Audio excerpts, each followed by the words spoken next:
All right, Golf Clash has announced a new tournament, the Extreme Hills Tournament. It's going to start on, what day is it going to start on? Who knows what day it's going to start on? It's going to start next week, whatever day that is. It's going to start on June 4th. We'll get to practice from June 4th going at, they'll put Gruenberg slopes are going to be available in the World Links and Mountain Tours, Tour 5 and Tour 8. And Eagle Peak will only be available in Tour 8. So we won't be able to practice the Eagle Peak holes from the rookie tees. So we'll go through these holes. So let's here's the course layout. So hole number 1 is going to be Eagle Peak, and it's hole number 1. Hole number 2 is going to be Eagle Peak, hole number 4. And let me backtrack. Hole number 1 is going to be Eagle Peak, hole number 1. It's a par 4. Hole number 2 is Eagle Peak, hole number 4. It's a par 3. Hole number 3 is going to be Gruenberg slopes, and it's going to be hole number 2, and it's a par 5. Hole number 4 is going to be Gruenberg slopes, hole number 3, and it's a par 3. Hole number 5 is going to be Eagle Peak, hole number 5, and it's a par 4. Hole number 6 is going to be Eagle Peak, hole number 9, it's a par 5.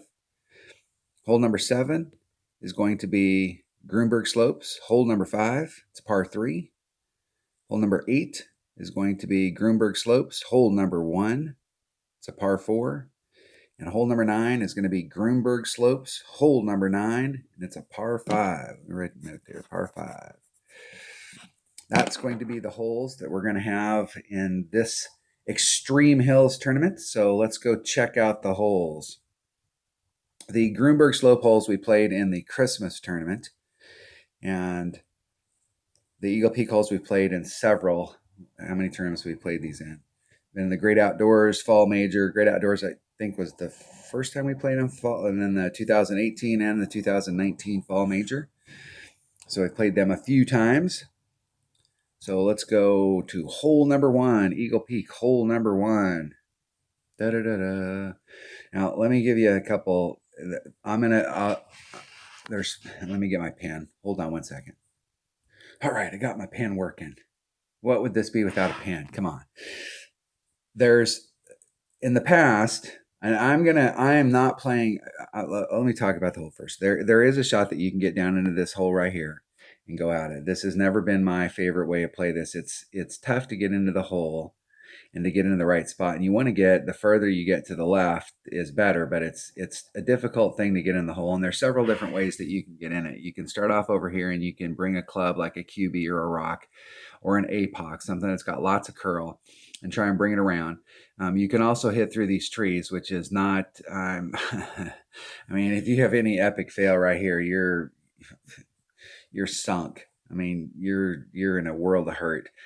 But you can play down into this hole and then come at it from this direction. That is one way to go at it. That's not my preferred way, but there is a way. How I've played this hole in the past is I come out here with a Titan. You can use the Kingmaker. I've used a big topper. It's a max overpower shot. You can use an extra mile, but in my experience, in most cases, you will net more forward moving yardage on a max overpower shot with a big topper and a Titan than you will with an extra mile and a Titan.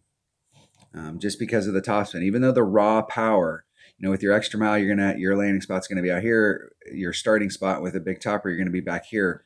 Your forward moving distance is going to be more with the big topper. You can bring out a bigger ball than a Titan. So that you don't have to do as much, if any, overpower, and you want to get past these trees.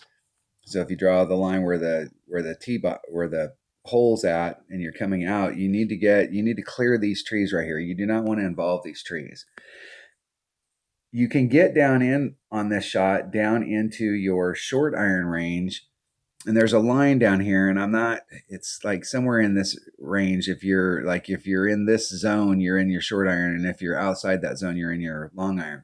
So getting more forward distance is better if you're taking this forward moving shot. And I will tell you that the mass majority of the times I've been in the perfect spot down in this area trying to come at the cup with what I would consider my favorite club, my short iron. Anytime I can get in a short iron range, it's always a good thing. I've been in the perfect spot with the perfect ball, with the perfect club, with my favorite club, and I'm always just a little off. So, I've changed my wind adjustment down in that hole, I don't know how many times. So like I'll hit a perfect shot and it'll be just to the left. And then I come back, I make a wind adjustment, I hit a perfect shot and it's a little to the right. And I come back and I hit a great shot and it's a little to the left. And I hit a great shot and it's a little to the right. It doesn't matter. I mean, somewhere up there, I'm almost positive that when you're in this zone right here, that there's no hole on the cup, because I've made a few eagles on this hole, but I haven't had the success that I would like from this spot. Even though I'm in the perfect spot, I haven't had the success that I want. And this hole has just frustrated the hell out of me. So I'm going to change up how I work this hole, and I'm going to do a layup right into this area right here, so that I'm getting in between these two trees and I can come out like this. And I was talking to one of my teammates yesterday in our messenger for our clan, and we were talking about this particular hole. And I've seen this shot done several times where you lay up into this spot right here, and there is a funnel that you can get in to come at the cup.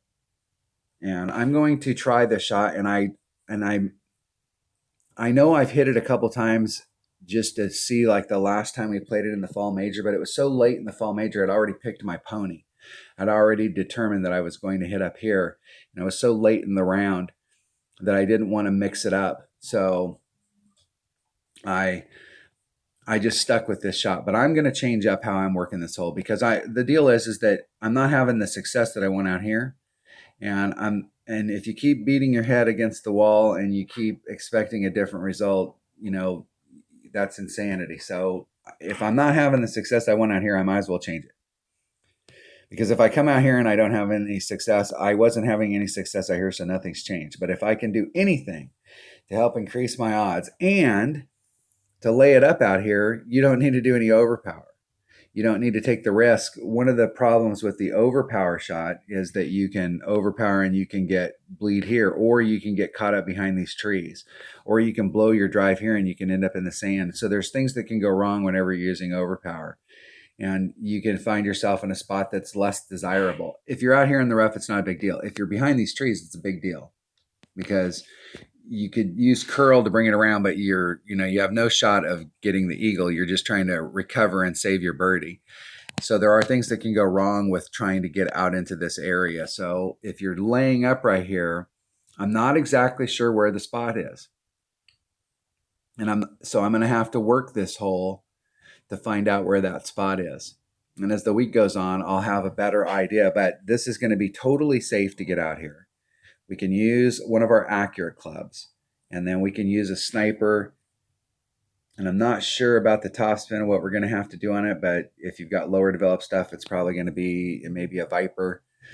If you've got a lower developed sniper, the distance may be fine. It may be just a determination on what kind of ball. And my understanding is that we can use a Titan, we can use a Kingmaker, we could even use a Katana. So it's not going to take some monster ball in order for us to, like, if we maybe what we'd use out here to lay it up right here. And it's going to be a much safer shot. There is another shot that I saw somebody do one time. I saw one of my opponents do, where they came out here and they did a max overpower hook shot, and they got one bounce here, and they literally, I think they were using a big topper. And they got one bounce here, and they got one bounce here, and they hit the backboard, and it came back around.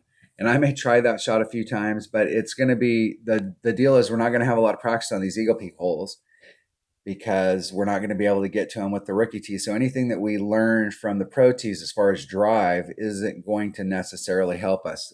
What it will help us, if you're playing Tour 8, is getting out into this zone. What I find a lot, and I'm not sure that everybody realizes that when they think about pro tees, they're thinking, in the mass majority of cases, from the pro tee, you can get into exactly the same spot, landing spot on your drive, that you can get from the rookie tees. And so that means that the second shot is exactly the same as the area that you would be hitting from the rookie tees. So your shot coming in is exactly the same. So if you're playing tour 8, what you have to do to get into this layup spot may be different than what we have to do if you're playing in the rookie tournament. But the second shot is going to be very similar. So you can at least get a look at the second shot. But I am going to change up how I'm playing this hole because I haven't had the success that I want, even though I'm in the right spot with the right club, with the right ball. I'm going to change it up because I need to get more success on this hole. Hole number 2 is going to be Eagle Peak, hole number 4. It's a par 3. And this is another hole right here that I'm going to, even though we've played this in 3 different tournaments, what I have done in the past is you can come up, and let me zoom up a little bit closer to it. You can come up here in the past. I think in all 3 of the tournaments that we've had this in, we've had some kind of headwind.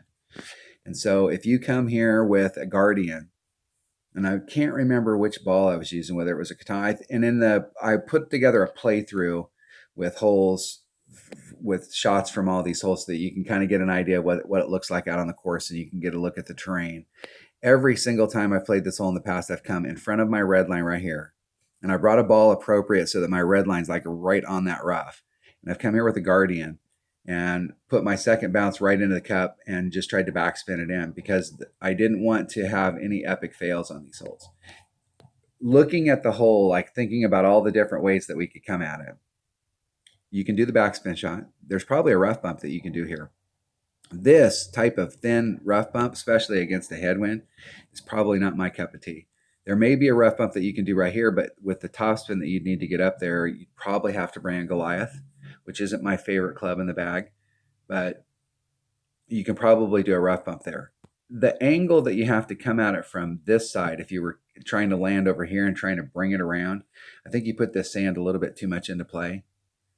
And it's a pretty difficult shot. I see a lot of people, the most successful shots that I've seen on this as far as like getting in the hole are people that are starting down in this range down here, bouncing over the sand and then running it up to the cup.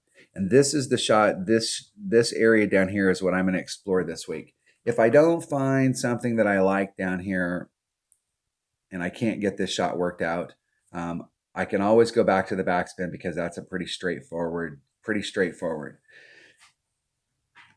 But I haven't figured out, this is another one of those holes. I've played it safe here. I don't think I've ever come on this hole and not gotten a birdie in tournament because I always come at it with backspin and I'm always very close to the hole. I've hit maybe 1 or 2 hole-in-ones on this hole in all the time that I've played it, but not many. Because I'm not really giving myself the super hole-in-one shot.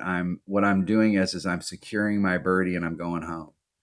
Okay, but if I want to get a hole-in-one, I'm going to have to change up something so that we're not trying. The thing about backspin is backspin's always close. So, I mean, you have these fond memories of backspin because like, man, I was just right on the edge of the cup. Well, you're always right on the edge of the cup when you use backspin because it'll go in sometimes, but it's really inconsistent. So if we want to try and get the ball in the hole, we're going to have something that has less movement on it so that we can try and run it up to the hole. And I think that area is going to be down here. But the first 2 holes in this tournament, I'm going to play. My intent is to play them totally different than what I've played in the past. But if you look in the playlist, you will see how to get an easy birdie on it. You can also go to the fall major you can look at my playlist and find the fall major that was in there. And in my low level account, I did the same exact thing. At the time, I didn't have any clubs with ball guide and I had a lower developed Guardian and there was no shot because I didn't have enough backspin in that low level Guardian that I could make a hole-in-one. But what I did do is I picked the same spot down here.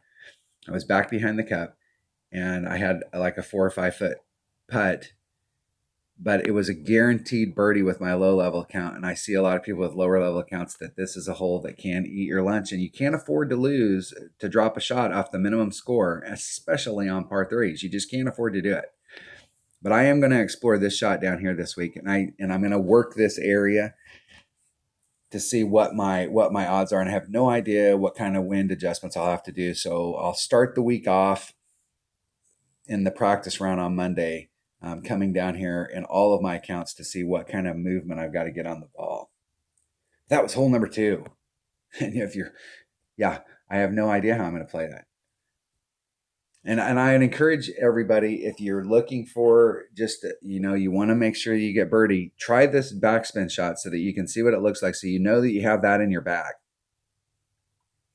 And then the shot for trying to get hole in one is working on it down here. And as the week goes on, I'll post videos for every time I get this hole. I will post it. But once again, we're not going to be able to practice these until Monday in our practice round. So we'll have to see how it goes. That's why those practice rounds are so important. Hole number 3 is Gruenberg Slopes. Hole number 2. I had to remember these Gruenberg Slope holes. We've only played them once. We played them in the Christmas tournament, and that's the only time we played them. All right, there's several ways that you can play this hole. If you come out here with a Titan, as far as like arc, let's pull the club. So if we go arc here from the tee box, and you're using a Titan, your red line's like right in this area right here so that you can engage this window and you can shoot it forward and get out here on this flat.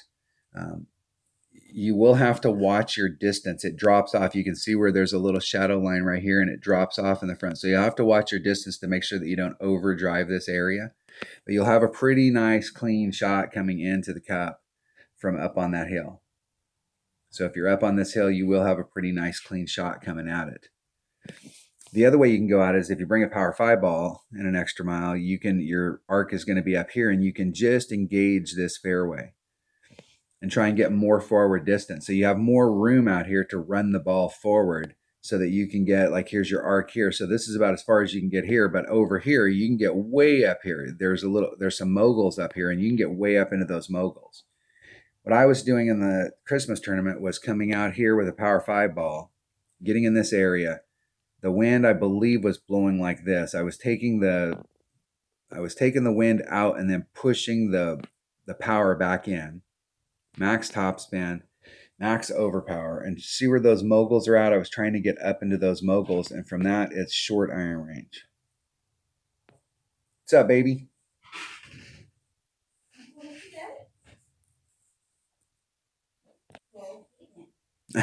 He didn't want to stay out here. No. From this area up in here, I was doing a 30% wind adjustment. And I was using my short iron, so I was in my Hornet range. And if I remember correctly, I would think I was in max Hornet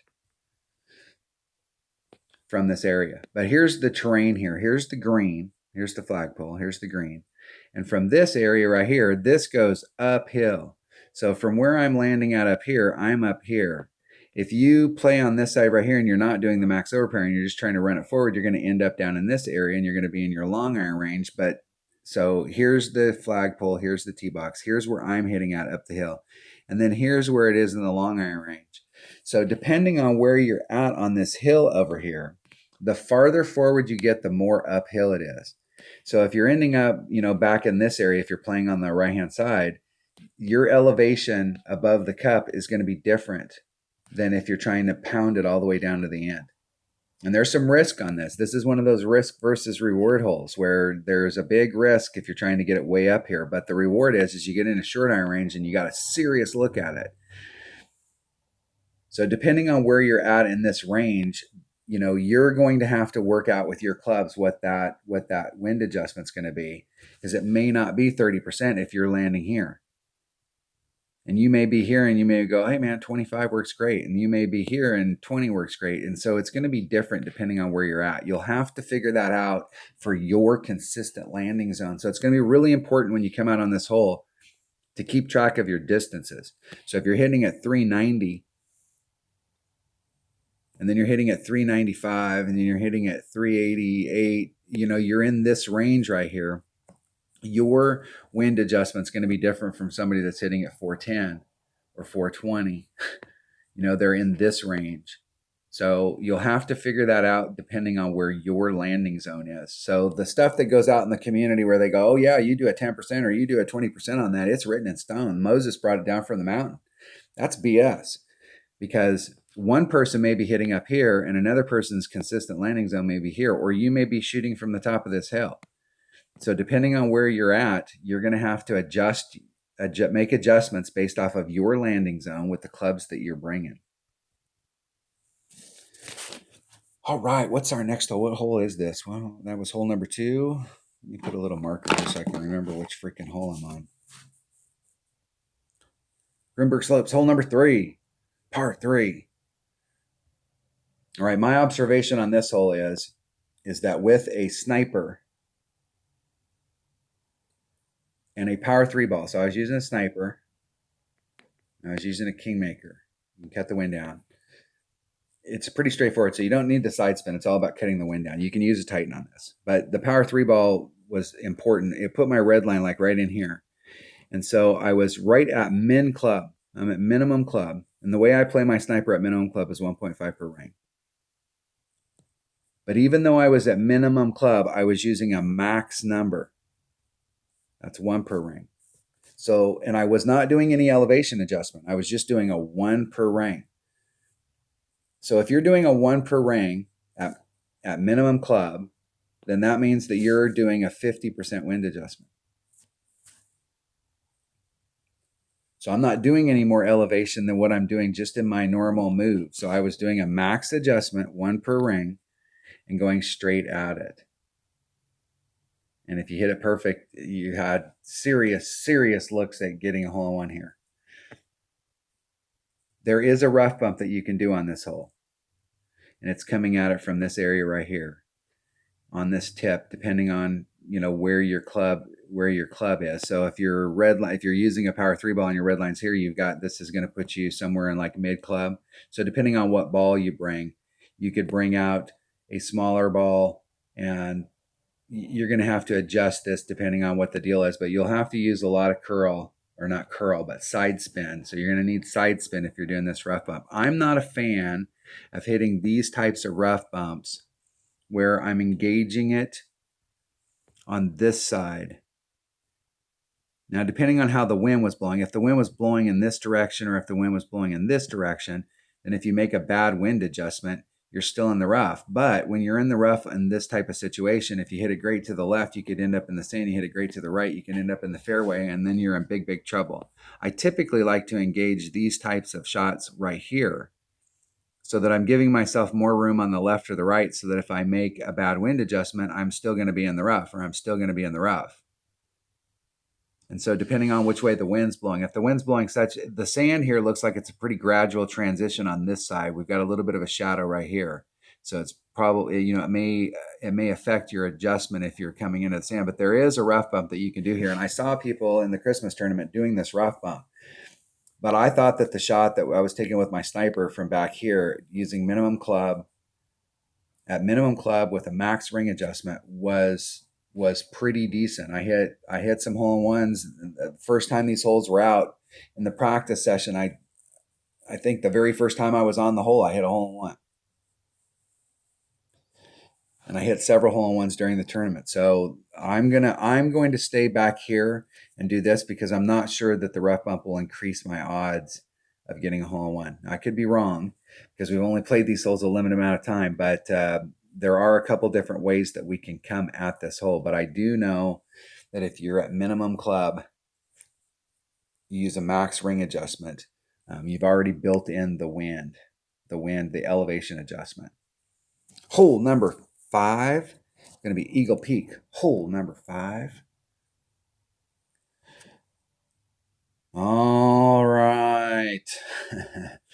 Let's talk about this hole. This hole, okay. You're going to see a lot of people this week that are just going to lay up here.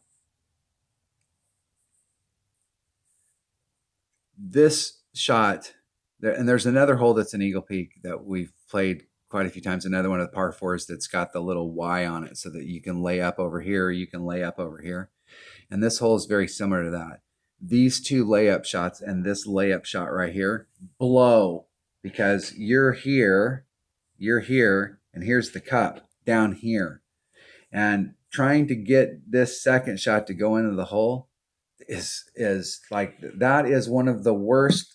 Like you'll work to put yourself into this spot for a super tough, super crappy second shot to try and get it into the hole. because it is way downhill. The difference from here to here is like a 4-story building. I mean, it is way down that hole. And I am not going to put myself in a layup spot up here so that I have some 4-story shot with a short iron trying to get it into the cup. It's just a super bad area. This is one of those holes. This is another one of those risk versus reward holes.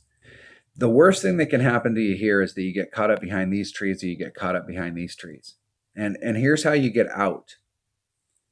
If you're in one of these areas where you're here behind the trees or you're here behind the trees, don't worry about going towards the cup. Sometimes you may have a window, but the window will usually be really small. All you have to do is come over to here and put curl on it so that you can engage this rough. And this hill is so steep that if you hit here and it gets to the rough, it'll roll through the rough and you'll almost always end up in the fairway down here. And at least you can recover, or put yourself in a spot where you have a chip to go up and get your birdie and move on instead of trying to hit through the trees. I see a lot of people, they get caught up behind these trees on this side and then they try and force the issue and then they're caught up behind the trees again, or they do get through and it dribbles off and it ends up in the sand trap. The way that I'm going to go at this hole, and I was doing it with a rock last time. When we first got this hole, I did it with a QB, and then I switched when they buffed the rock. I started using a rock, and my goal is, and I'm going to bring a power 4 ball. And you could bring, ball is going to be dependent. You're going to have to work this shot out with your clubs because everybody's got different stuff. So you can do this with an extra mile. You can do it with a rock. You can do it with an APOC. You can do it with a QB. You just have to change the ball that you're using. So this tournament, whenever you hear the word Eagle Peak, like, wow, we got Eagle Peak holes, you better look at your ball inventory because these Eagle Peak holes and these Gruenberg slope holes, they did not make these holes with navigators in mind. They made these holes where you're using power 4 and power 5 balls. You can get it done with a power 3 ball. But if you want to put yourself in a better spot, you're going to have to look at your ball inventory because Playdemic is they're a ball manufacturer, and they're also a course designer, and they don't design courses so that you can go out there and buy cheap balls and play with white balls. They make these courses so that you have to buy some balls from them to increase your odds. So, be prepared to use some bigger balls. What I'm going to do on this is I'm trying to get my first bounce. And I think the last few times that we've played this hole, the wind has been blowing kind of like in this direction. We've been getting some kind of wind that's moving off this way. And so I'm trying to get one bounce. If I can get my pen working again. I'm trying to get one bounce here, second bounce here, third bounce in the rough, and then it rolls down into the clear. And where you'll find yourself if you got your trajectory wrong is you can find yourself in this sand trap. So you don't need a ton of speed. And I've seen people, I have had a hard time getting like on the green. Like I'm usually like right up here in front and you've got a chip to get in. But I've seen several people that got this shot absolutely perfect and they rolled up back here. The problem is that you don't want to roll up out here and then end up long on the green. Being on the fringe, or it's hard to kind of get yourself all the way to the cup with the angle that you have to. I mean, you'd have to really get it. You're so far out here in order to get your drive that the curl that you put on to try and get you to the cup is going to end you up in the trees. So the main goal is that you're not, I don't see this as being, unless you did some max overpower hook shot here, I don't see you like getting to the cup. Our hole-in-one chances on this par 4 are grim, but what I do see is going one bounce, two bounce, clipping the rough, rolling out, and ending up down here in the flat so that you give yourself a chip for that eagle on level ground. So the elevation here to the cup is exactly the same, whereas from up here, you're 4 stories higher. So the shot that I'm going to work on, and in the playlist, I put a shot that I do with a rock here where I end up where it gets the right bounce. And I was using a firework ball, and I did maybe half overpower. You may be able to bring out a power 5 ball and change the club so that you don't have to do any overpower at all if you can get your bounces right.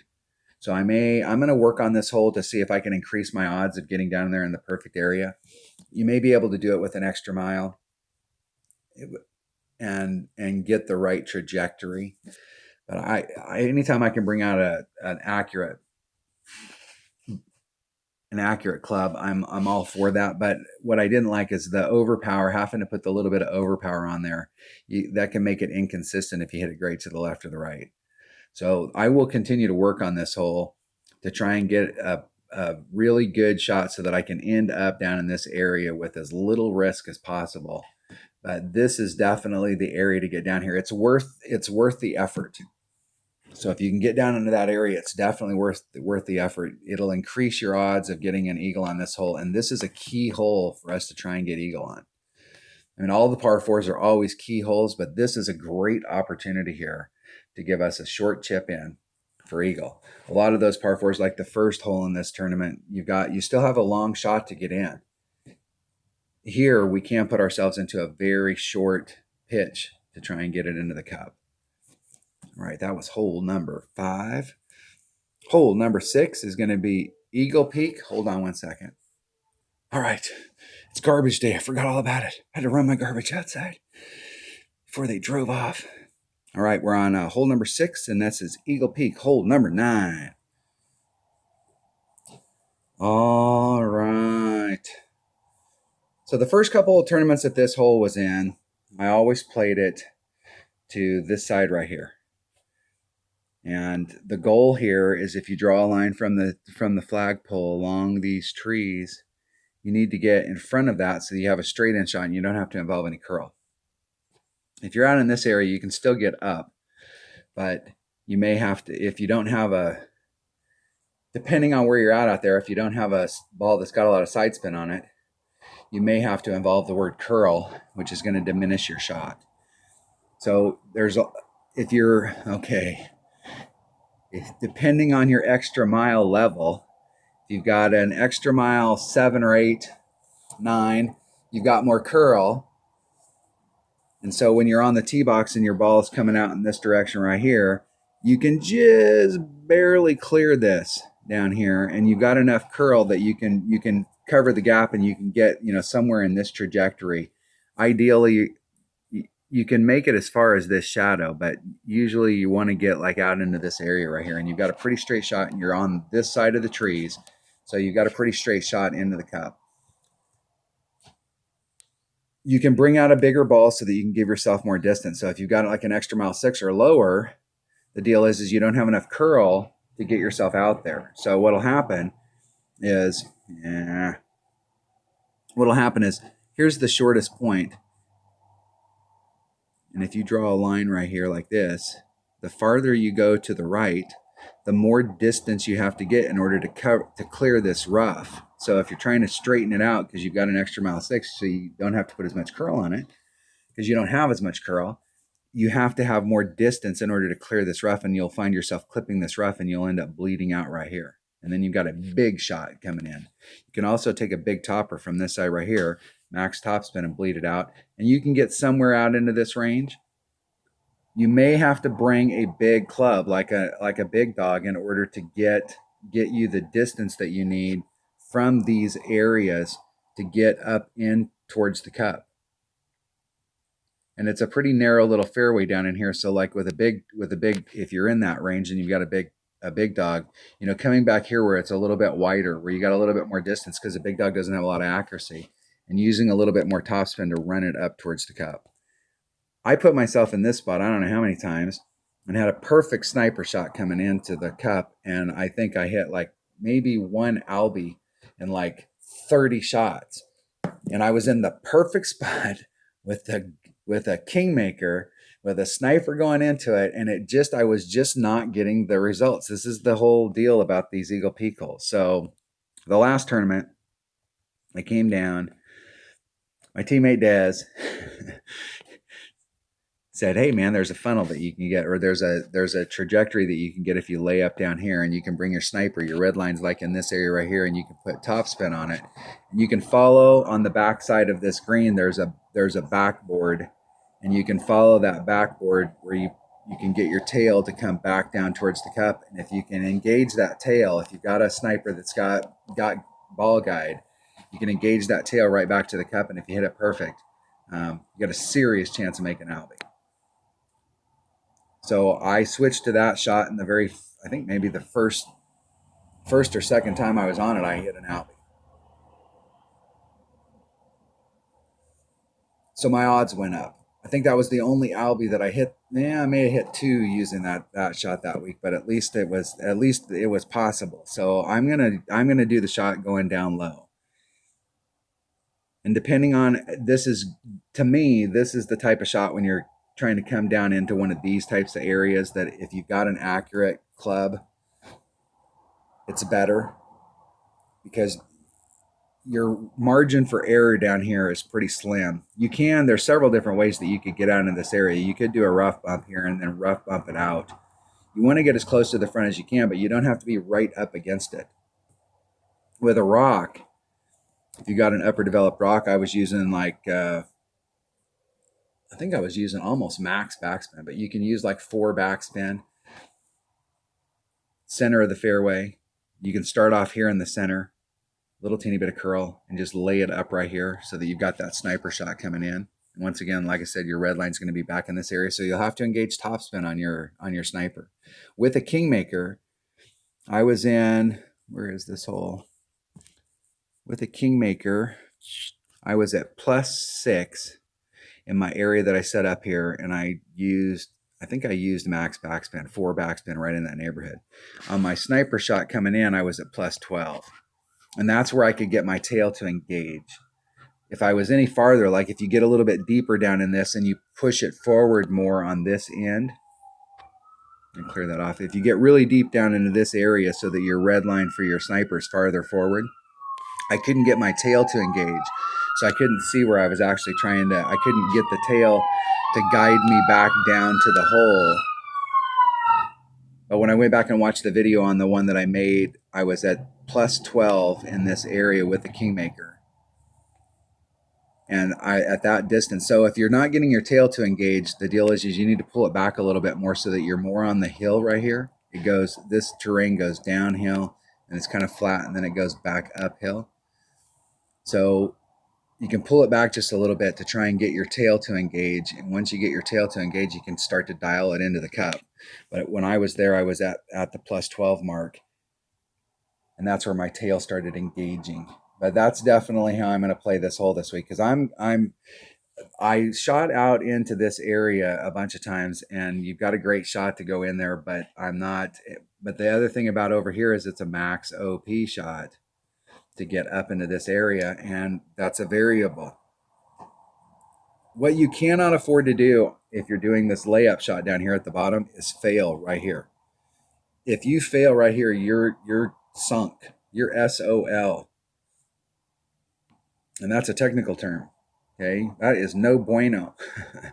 So you have to stick this layup shot to give yourself that sniper shot to go in. You can use a Viper, you can use a hammerhead, whatever you have, whatever wood you have that has the absolute best ball guide, that's the one you want to bring. If you've got really low developed stuff, coming out in here with a big topper and bringing a big dog so that you can bring it up to the cup and just making sure that you get your birdie and going home is not a bad play. But if you've got upper developed stuff and you really want to go for it, I think the lower shot is the way to go. So we have a couple options here. And on this side, we have several options on how we can approach it. So we have some options. As the week goes on, this is a hole that you have to figure out how to play best with your clubs.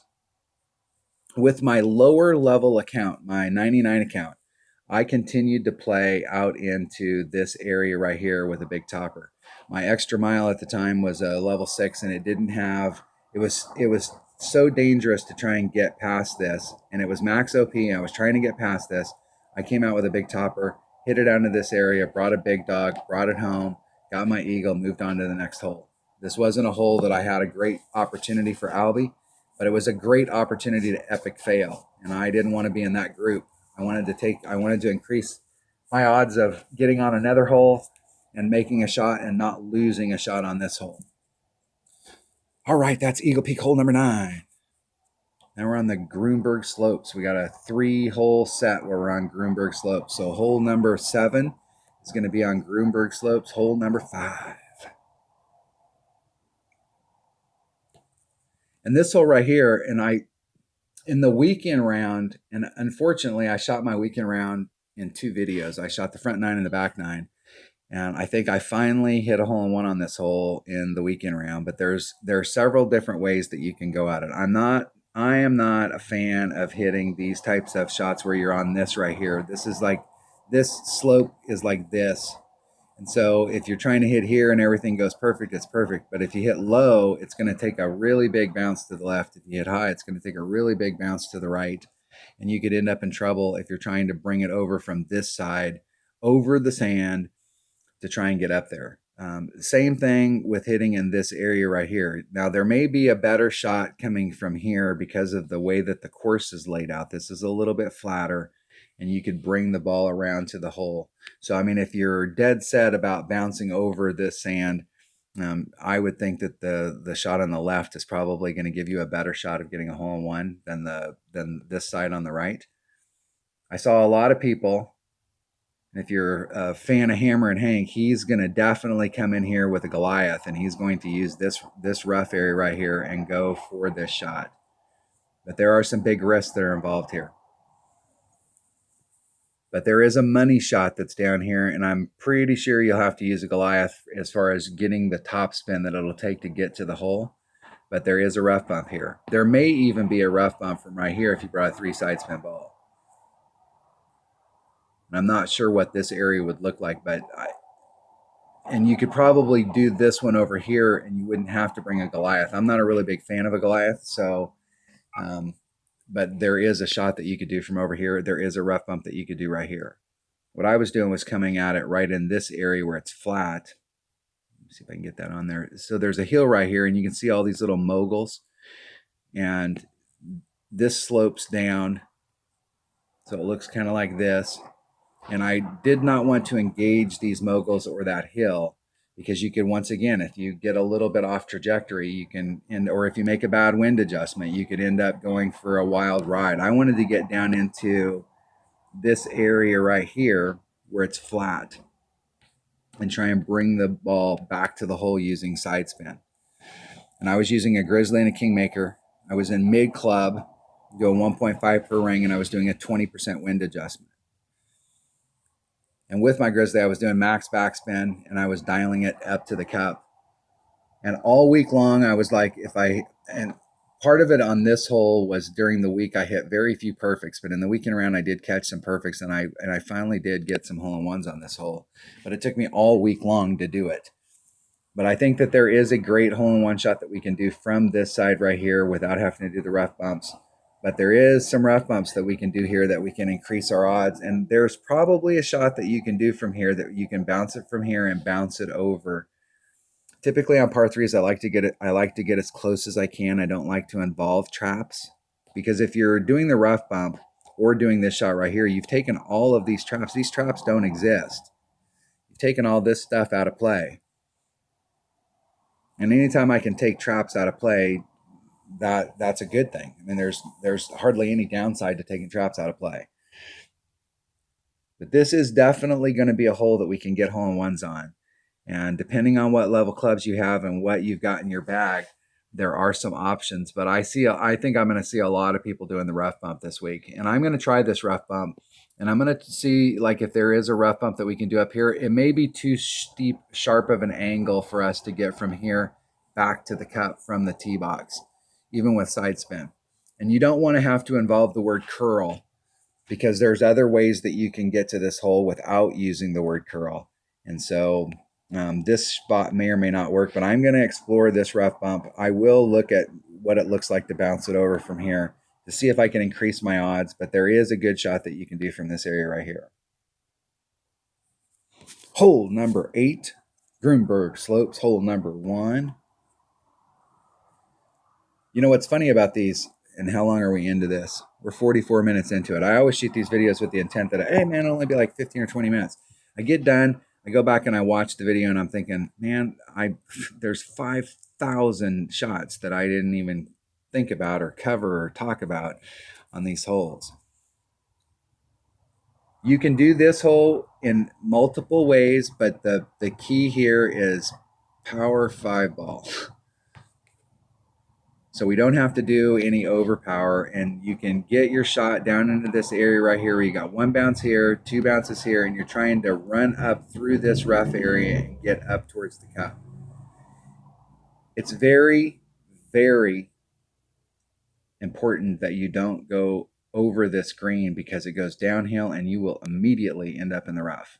It's better to lay up here in front and give yourself a chip shot in front, but it's a tricky hole. This landing spot down here, you're like 1 ring off of this rough in order to get the right trajectory to go towards the hole, because you want to put all the topspin that you can muster on there in order to get up there. And if you've got an extra mile 8, or you've got an extra mile 7, 6, if you've got even lower than that, you will probably, even with a power 5 ball, you may have to use some overpower in order to get your distance out here, because you don't have as much topspin. And so you may get 1 bounce here and you may get 2 bounces here, but you don't have enough topspin to work you through the rough. So this is going to be a shot that, with the clubs that you have in your bag and your ball inventory, you're going to have to practice this, and it's going to be really important. This is almost like a master's hole. You're going to have to use the ball that you want to use in the tournament, and you're going to have to burn through some ball inventory in order to practice this hole, so you know what you need to do with the clubs that you have in order to get it through this rough area and get it up here. But you're definitely going to want to hit a perfect shot going into it, and it can be very difficult. But this is another par 4 that we have an awesome opportunity to get ourselves into a short pitch range. The good news is that if you get down here and you epic fail and you're anywhere like in front of this line, and depending on the clubs you have in your bag, even if you're in these sand traps, you can recover. But the green is very elevated from down here, and so you got to watch out on your recovery shot. You've got to take your lumps and get up there, get your birdie, and move on to the next hole. Don't press the issue and try and get super close and then roll off the back. So if you end up in trouble out here and you're having to take a longer shot to get up there, just get up there, get on the green, get your birdie, move on to the next hole. You didn't get your bounce, and get up here. So just move along, get up there, get your eagle or your birdie, and move on. But we have a serious eagle opportunity here, and this is a hole that you're going to have to practice with your clubs to get it down, and it's going to be one of those variable holes. The people who can pick up eagles on this par 4 and the mid par 4, they're going to be the people at the top of the bracket. So these par 4s, I'm always a big fan of the par 4s. I mean, if you can get eagles on the par 4s consistently, you will find yourself up towards the top of the bracket, and this tournament is no different. And we can work our way up there. But it's going to take, the bigger the ball you bring, the less power you have to put into it. And that's always a good thing. Gruenberg Slopes, hole number 9. All right.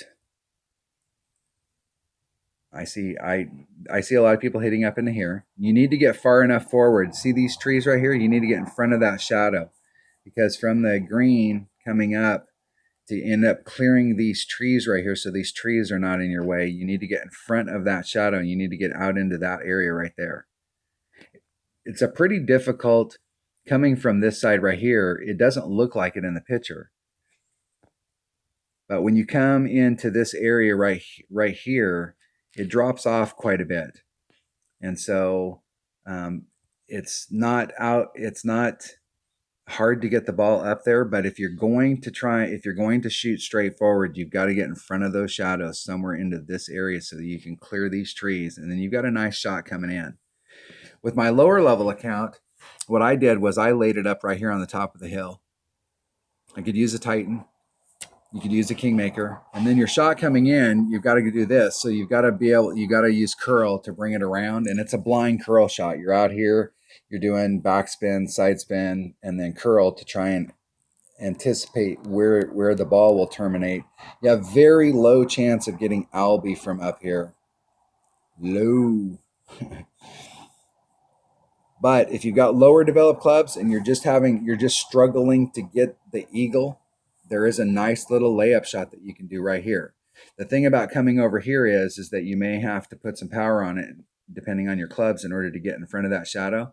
And the deal is that from where you get to the shadow to where you run out of space is it could be very easy that you could roll out and end up in the rough, or you could end up shooting it a little bit short, and then you've got to contend with the trees.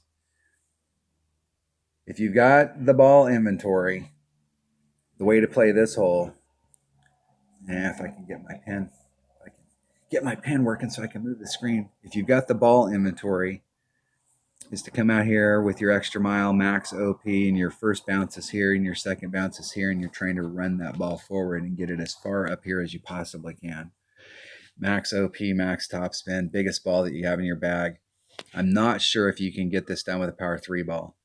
It may take a bigger ball than a power 3 ball. I think I was using a present ball on this, and I was able to get into my mid short iron range out here, and definitely give myself a great look for Albie. I was doing a 30% wind adjustment with my short iron at mid club.